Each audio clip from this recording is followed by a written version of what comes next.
to Sundays with Brother Barry Scott. And hey, we are well into the Christmas season, or Advent Christmas season. As I've mentioned a few times, these messages, as far as recording, we're here at the Scott Wesleyan Cathedral, which is my setup in my home. But these are generally recorded on Friday morning, and I normally do 2 at a time, and then they will be airing Sunday morning following. So this one would be airing on the second Sunday of December, which will be the 10th. And then the one I'm going to be recording a little later be on the 17th. I hope things are going great, whatever church you attend. One of my favorite times of year as a pastor was always when the sanctuaries are all beautifully directed. You maybe have a Christmas tree in the corner. You get the poinsettias, have the wonderful Christmas music, which I don't have here, and I really don't sing, so you can hear Christmas music at a lot of churches all over town, and I recommend that you do that. The message I want to preach today, I'm going to read 2 passages of Scripture, the very familiar passage out of Luke, the 2nd chapter, the first 7 verses. I want to go back in the Old Testament, and I'm going to read from the prophet Zephaniah. Now, if you don't know where the prophet Zephaniah is located, you probably don't even have time to find it while I'm reading this passage. Of course, he's one of the minor prophets. But I'm reading the 3rd chapter of Zephaniah, and it'll be verses 14 through 20. I'm reading that first, then coming to Luke. And the title of this message, Coming Home for Christmas. Coming Home for Christmas. Let's look at Zephaniah. 3rd chapter, verse 14 and following. Sing, daughter of Zion. Shout aloud, O Israel. Be glad and rejoice with all your heart, daughter of Jerusalem. The Lord has taken away your punishment. He has turned back your enemy.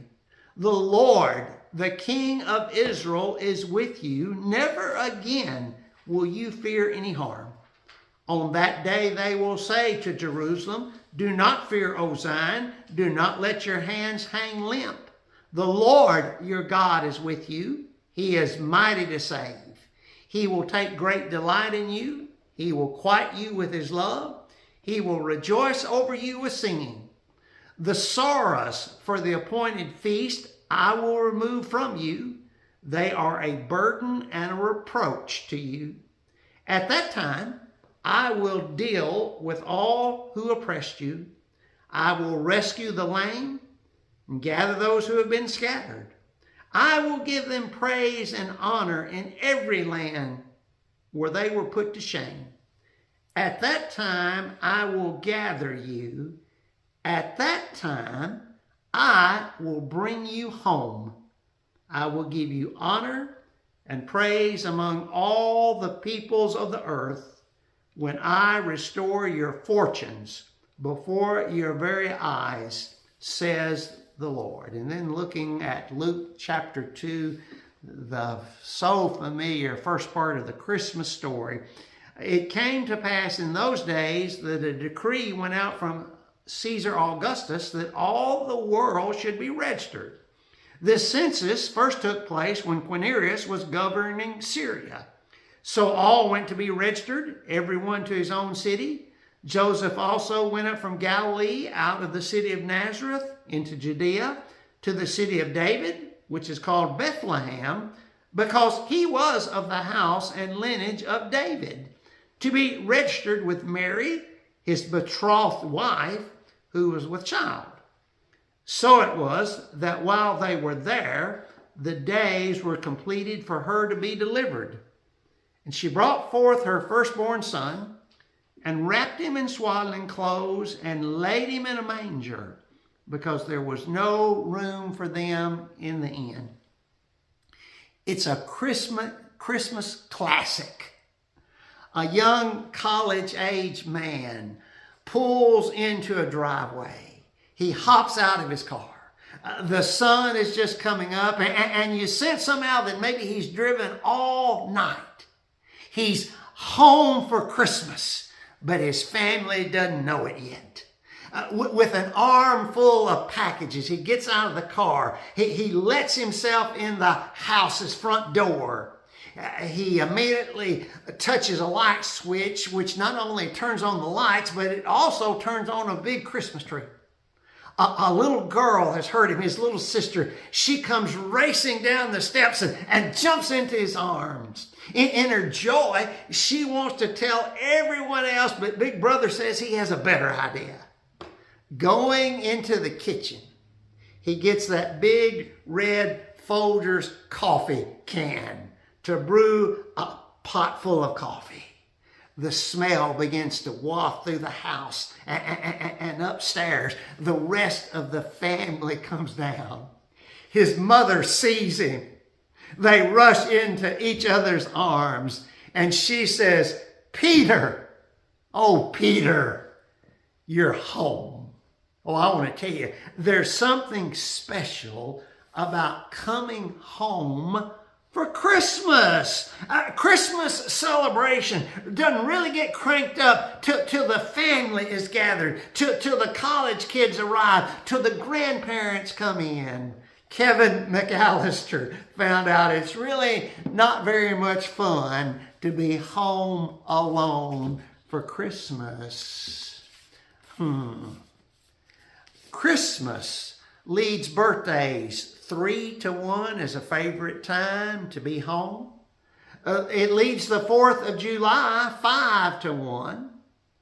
Part of the sentimentality of the season has to do with home. After all, we sing Christmas songs like there's no place like home for the holidays. And how about that tearjerker?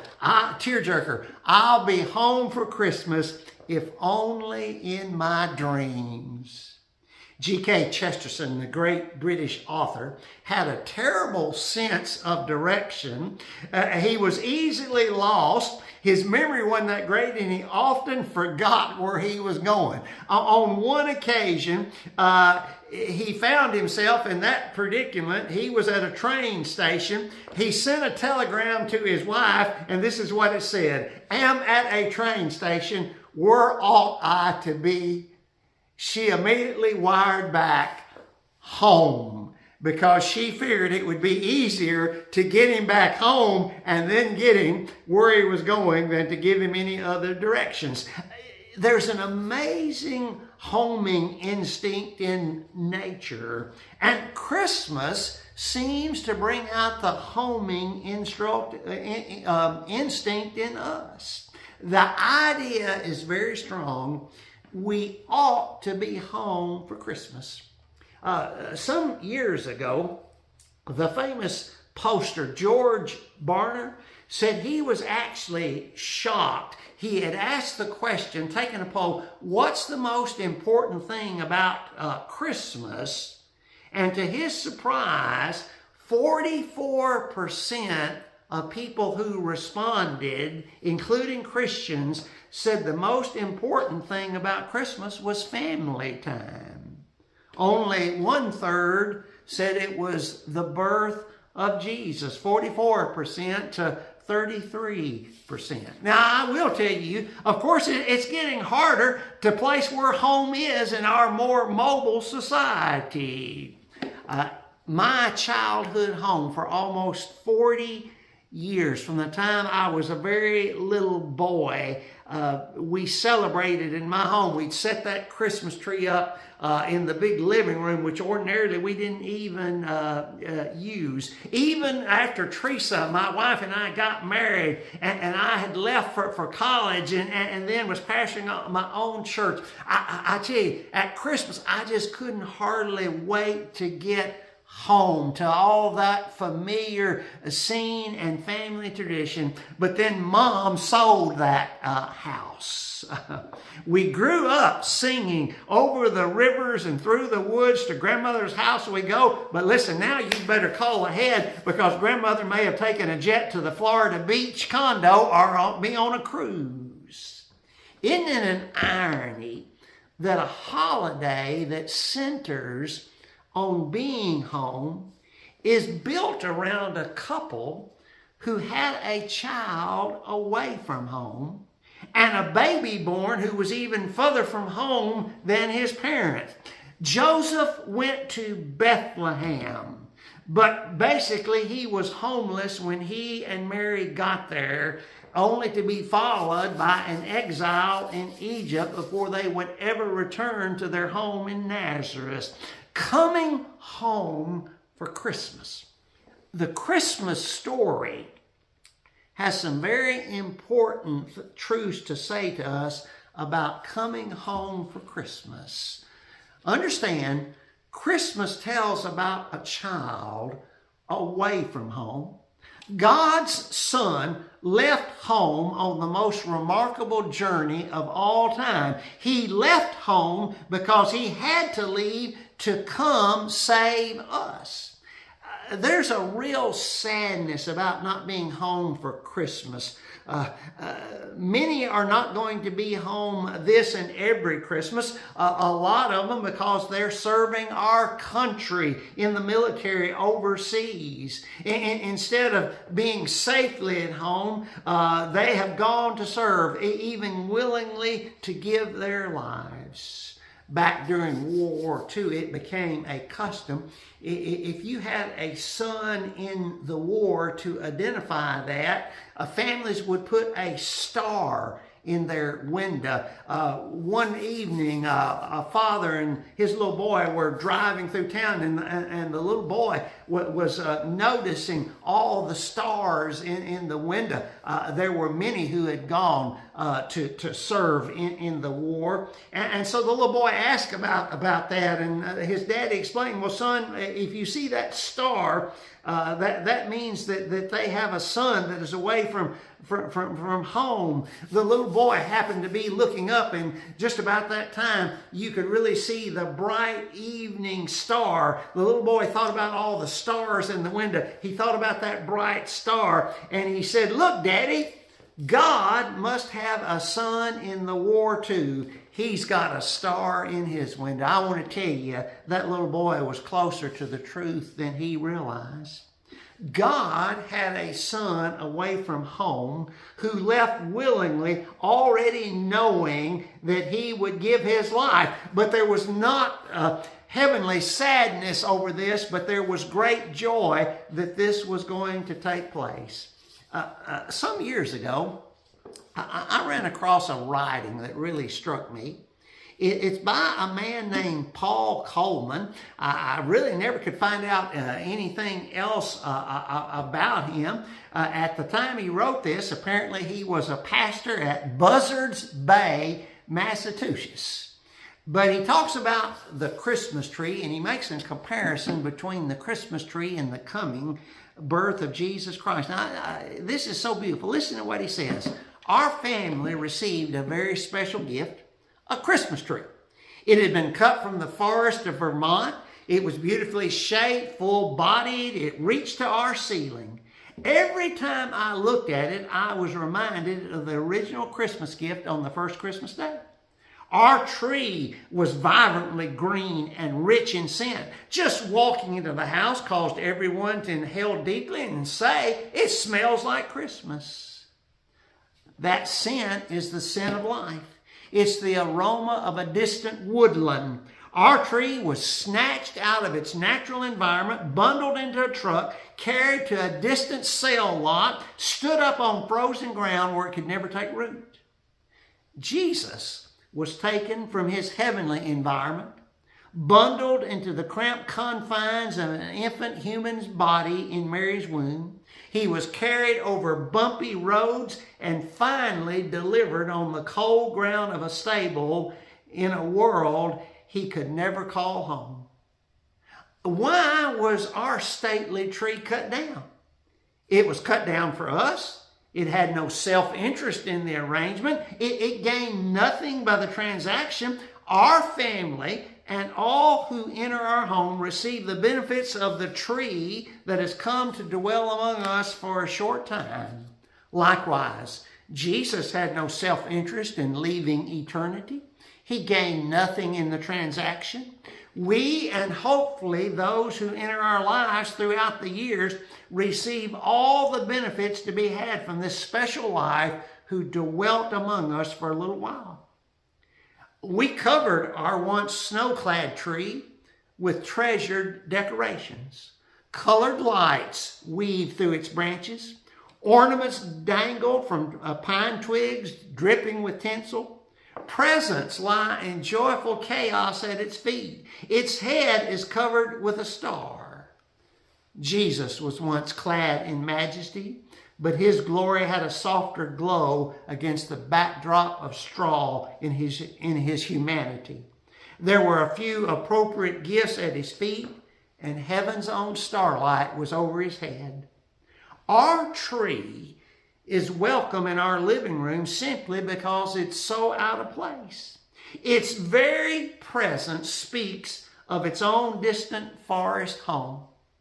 Emmanuel, God with us, is welcome in our home, and we are reminded that this earth was not his true home, and he now dwells in his own distant home, from which he will someday return and take us to be with him forever.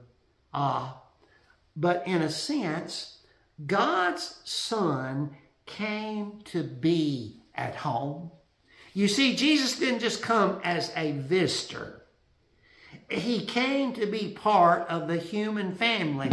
Christ didn't become like a human being. He actually became one of us. He was as much fully man as he was fully God. Now, home, by definition, is a place where you belong. Jesus was raised in a family. He shared everything about the human experience except sin. Jesus put a human face on God, a face of love and grace. The claim that Christianity makes for Christmas is that at a particular time and place, God came to be with us himself. In a town called Bethlehem, a child was born who, beyond the power of anyone to account for, was the high and lowly one made low and helpless. The one who inhabits eternity comes to dwell in time. The one whom none can look upon and live is delivered in a stable under the soft, indifferent gaze of cattle. The Father of all mercies put himself at our mercy. History is littered with stories of men who would be God, but there's only one story of a God who loved enough to be a man. In his birth, he took on a human face. In his death, he took every human's place. For you see, God's Son came to bring us home. Part of our longing to be home for Christmas, I believe it is deeper than just a physical designation, even a family association. You see, in our heart, there is a built-in homesickness for God. We are spiritually homeless, and only through the one born in a manger do we find the welcome and acceptance of home. The prophet Zephaniah said that when the Messiah comes, he will gather you and he will bring you home. Part of the meaning of Christmas is that we who are away from home have been sought and found, and Jesus has provided a way to go home to be with God. Habitat for Humanity, a great organization, provides earthly homes. But it took Christmas to provide a heavenly Habitat for Humanity home. Or another way to look at it, another commercial. During the bicentennial year, 1976, British Airlines had a wonderful commercial. A well-known British actor with a bowler hat. It looks out and he says this, "Come home, America. All is forgiven." Some years ago, a major radio station offered a particular prize. They offered a free trip to any place in the world that somebody called home. And it was no surprise that that radio station received thousands and thousands of entries for that contest. You see, Jesus came to offer us a free trip to a home called heaven. The invitation of Christmas is to come home. And Jesus provides the way to go home. I close with this story. He was 17, she was 15 when they started dating in high school. No surprise that not long after graduating, she graduated, that they were married. 4 years and 2 babies later, he had the 2 children out on an outing. She was at the kitchen sink washing a big load of dirty dishes, and something in her snapped. Impulsively, suddenly, she left home. He came in a little later with the children to an empty house, didn't know where she was. Long before the days of cell phones, he made a few calls, couldn't find her. That evening, she called home. He spoke to her, "Where in the world are you?" But she soon hung up.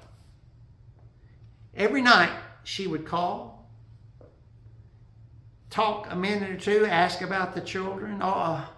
In a few days, his anger faded. It turned to concern. Every night he would beg her to come back home. He would say, "Honey, please come home. I love you. The children love you. We need you."